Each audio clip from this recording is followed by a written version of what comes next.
of sound. At one point you said, believe that you can do a crescendo on one note. Now I know physically that's not possible, but it sure sounded like it happened. Can you talk about that aspect of sound, the illusion of sound? But then it wouldn't be an illusion anymore. I play a little bit of piano, and that's why I'm asking. When I was very young, if I can tell you a little personal anecdote. When I was very young, I think I must have been 14 at the time, I was taken to play for none other than Vladimir Horowitz. And I was very unhappy about the fact, because since my childhood I had been the greatest Rubinstein fan. And Rubinstein knew my parents since the time my mother was pregnant with me, and so since the day I came into this world, this was it for me, and to go and see Horowitz was, So I went already, in a negative frame of mind, and I was 14 and probably very childish, even more so than now.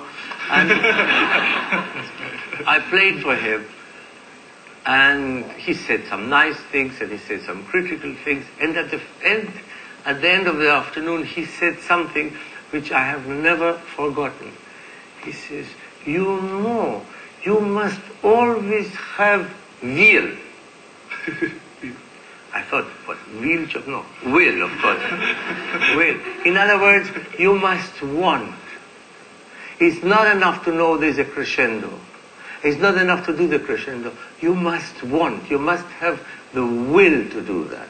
And if you have the will to express things, to bring everything that you know and feel to this expression, and you have knowledge and are conscious of the laws of nature and the laws of the functioning of sound, then you create the illusion.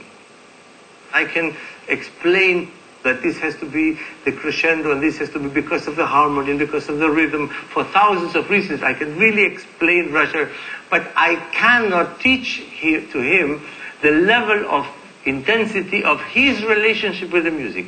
How much he will want to. Will he be able to forget at the moment of the crescendo that he had a fight with his girlfriend, or that his mother didn't bring him the groceries, or that? Will he be able to make complete, forget all of that, and have a absolutely burning intensity for the crescendo? This you cannot teach, and this is why you cannot teach what you would call the miracle of the music, because this is beyond the physics. To reduce that to the level of the practical, obviously, if you have a chord on the piano where you want to create the illusion of the crescendo, you must imagine that the piano is doing the crescendo, and then when you play the next note, that has to be the result of your imaginary crescendo.